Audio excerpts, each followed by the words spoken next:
All right. Letter 4 to Mrs. Saville, England. Again, this is Walton's sister, right? This is the last letter in Walton's narration for this first chunk. Okay. After this, chapter 1 begins and it breaks into Victor Frankenstein's narration, but we'll hit that in the future. Okay.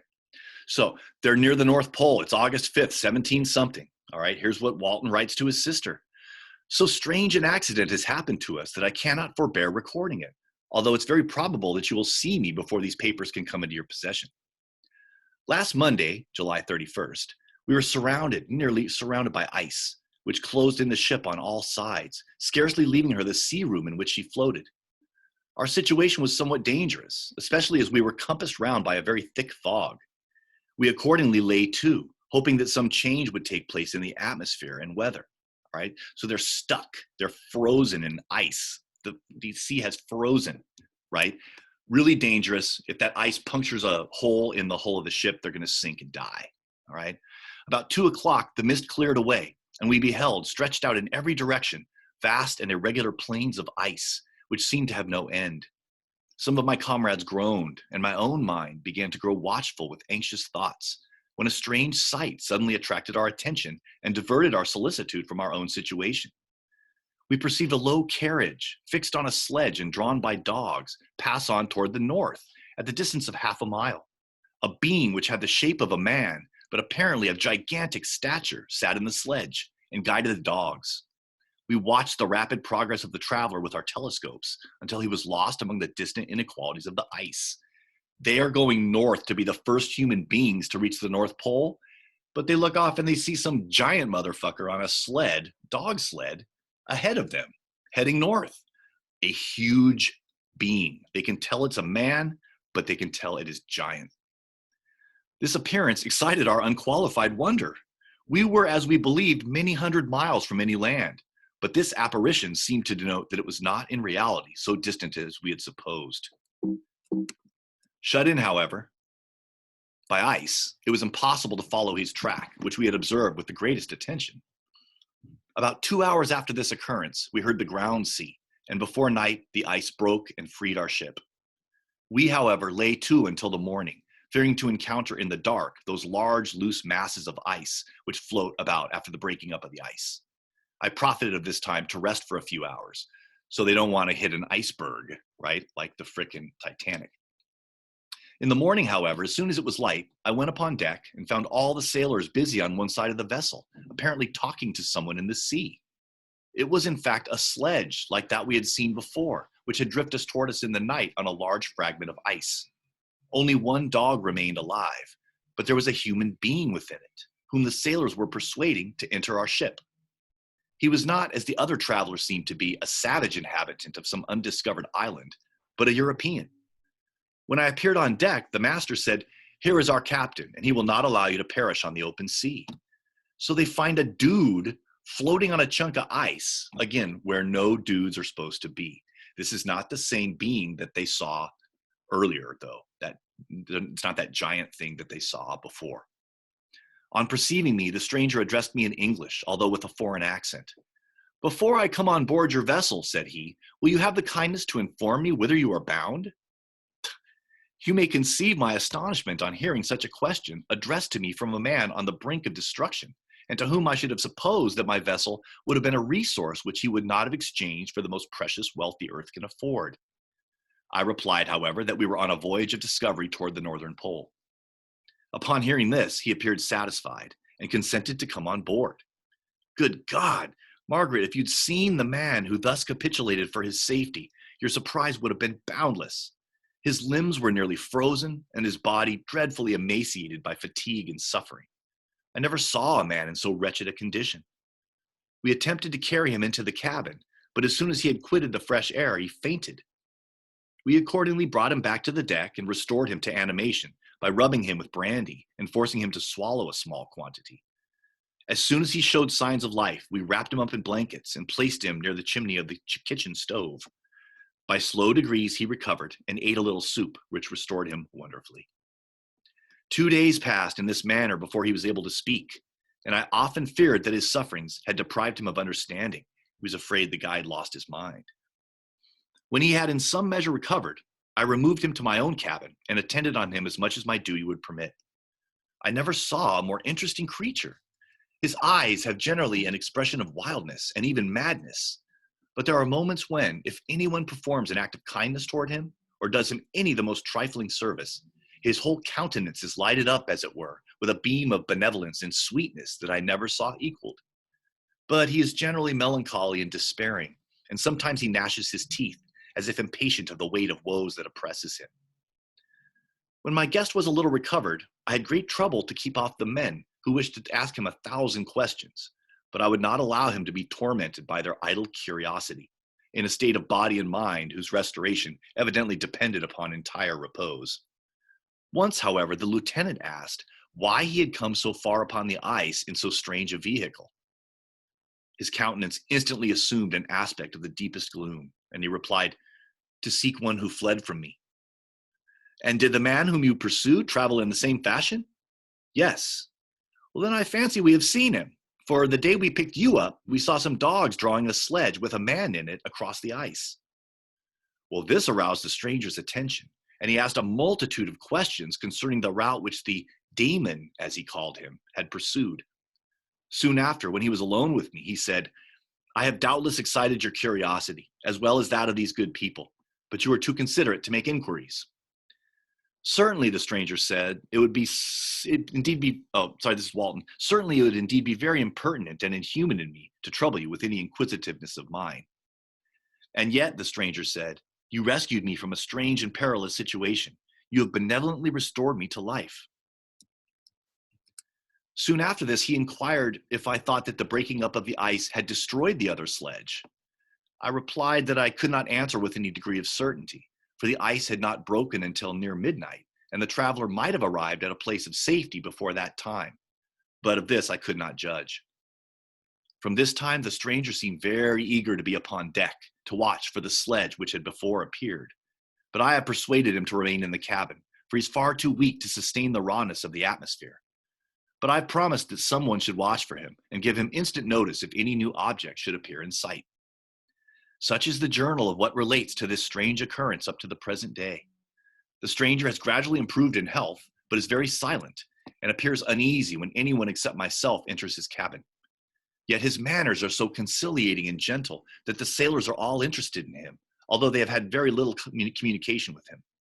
For my own part, I begin to love him as a brother, and his constant and deep grief fills me with sympathy and compassion. He must have been a noble creature in his better days, being even now in wreck, so attractive and amiable. I said in one of my letters, my dear Margaret, that I should find no friend on the wide ocean. Yet I have found a man who, before his spirit had been broken by misery, I should have been happy to have possessed as the brother of my heart. I shall continue my journal concerning the stranger at intervals, should I have any fresh incidents to record. So the question is, who is this stranger who they have picked up off the ice, damn near at the top of the frickin' world? Anybody have a guess? Anybody figured this out? Who is this? The creator of Frankenstein? You got it. Thank you, Maria. It is Victor Frankenstein, okay?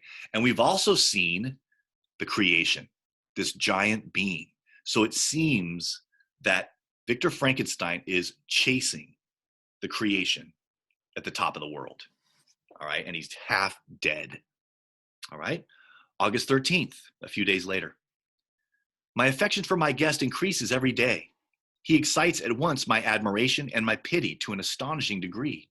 How can I see so noble a creature destroyed by misery without feeling the most poignant grief? He is so gentle yet so wise. His mind is so cultivated. And when he speaks, although his words are culled with the choicest art, yet they flow with rapidity and unparalleled eloquence. He is now much recovered from his illness and is continually on the deck, apparently watching for the sledge that preceded his own. Yet although unhappy, he is not so utterly occupied by his own misery, but that he interests himself deeply in the employments of others. He has asked me many questions concerning my design, and I have related my little history frankly to him. He appeared pleased with the confidence and suggested several alterations in my plan, which I shall find exceedingly useful. There is no pedantry in his manner, but all he does appears to spring solely from the interest he instinctively takes in the welfare of those who surround him. He is often overcome by gloom, And then he sits by himself and tries to overcome all that is sullen or unsocial in his humor. These paroxysms pass from him like a cloud from before the sun, though his dejection never leaves him. I have endeavored to win his confidence, and I trust that I have succeeded. One day I mentioned to him the desire I had always felt of finding a friend who might sympathize with me and direct me by his counsel. I said I did not belong to that class of men who are offended by advice. Quote, I am self-educated, Walton's telling him, and perhaps I hardly rely sufficiently upon my own powers. I wish, therefore, that my companion should be wiser and more experienced than myself, to confirm and support me. Nor have I believed it impossible to find a true friend. I agree with you, replied the stranger, in believing that friendship is not only a desirable, but a possible acquisition. I once had a friend, the most noble of human creatures, and am entitled, therefore, to judge respecting friendship. You have hope and the world before you, and have no cause for despair, but I've lost everything and cannot begin life anew. As he said this, his countenance became expressive of a calm, settled grief that touched me to the heart. But he was silent and presently retired to his cabin. Even broken in spirit as he is, no one can feel more deeply than he does the beauties of nature. The starry sky, the sea, and every sight afforded by these wonderful regions seems still to have the power of elevating his soul from earth. Such a man has a double existence. Damn it. He may suffer misery and be overwhelmed by disappointments, yet when he has retired into himself, he will be like a celestial spirit that has a halo around him, within whose circle no grief or folly ventures. Will you laugh at the enthusiasm I express concerning this divine wanderer? If you do, you must have certainly lost that simplicity, sister, which was once your characteristic charm. Yet if you will, smile at the warmth of my expressions, while I find every day new causes for repeating them. We're almost done. August 19th, this is the last letter. Yesterday, the stranger said to me, you may easily perceive, Captain Walton, that I have suffered great and unparalleled misfortunes. I had determined once that the memory of these evils should die with me, but you have won me to alter my determination. You, Walton, seek for knowledge and wisdom as I once did, and I ardently hope that the gratification of your wishes may not be a serpent to sting you as mine has been. I do not know that the relation of my misfortunes will be useful to you, yet, if you are inclined, listen to my tale. I believe that the strange incidents connected with it will afford a view of nature which may enlarge your faculties and understanding. You will hear of powers and occurrences such as you have been accustomed to believe impossible. But I do not doubt that my tale conveys in its series internal evidence of the truth of the events of which it's composed. This sounds like a warning from Victor Frankenstein to Walton. You may easily conceive, says Walton, that I was much gratified by the offered communication, yet I could not endure that he should renew his grief by a recital of his misfortunes. I felt the greatest eagerness to hear the promised narrative, partly from curiosity and partly from a strong desire to ameliorate his fate if it were in my power. I expressed these feelings in my answer. Well, I thank you, Victor Frankenstein replied, for your sympathy, but it is useless. My fate is nearly fulfilled. I wait but for one event, and then I shall repose in peace. I understand your feeling, continued he, perceiving that I wished to interrupt him, but you are mistaken, my friend, if thus you will allow me to name you.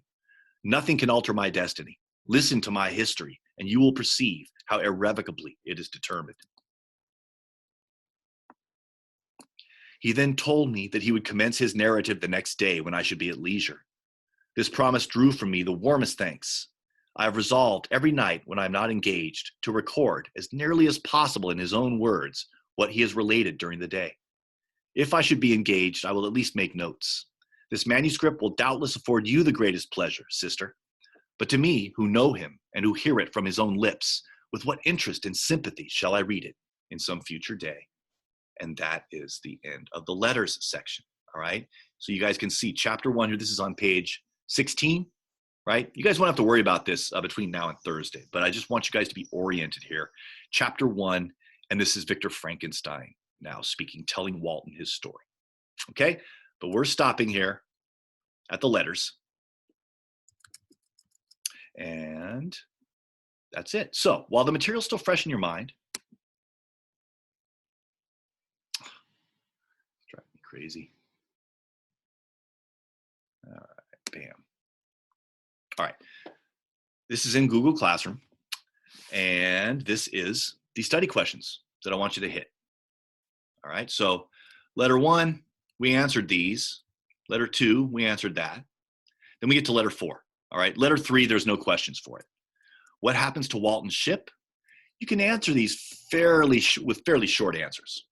Okay, what strange sight do they see off in the distance? Why is this almost unbelievable? Who do they pick up? Actually, off the ice. They see someone off in the distance, but they pick up a different dude. What state is he in? In other words, how's his health? What makes this stranger suddenly perk up? What did they mention that made him suddenly express interest? And then summarize the stranger's speech to Walton about Walton's obsessive hunger for knowledge. This is the first paragraph of the August 19th entry, that last of the 3 letters, which are all lumped together under letter 4. Okay, who is this stranger, and what biblical allusion does he make? He says something about, I hope your pursuit of knowledge will not be a serpent to sting you, as mine has. This is Victor Frankenstein warning Walton's ass, right? My life was destroyed. Listen to my story. Okay, anyway, last one. Choose a short quote, 1 to 3 sentences from any of the 4 letters that you feel shows romanticism. Is there a meditation on nature or a description of an emotional state, right, that kind of connects nicely to what we've been talking about in romanticism? Why did you choose that quote, and how does it exemplify romanticism? Okay, that's all I got for you.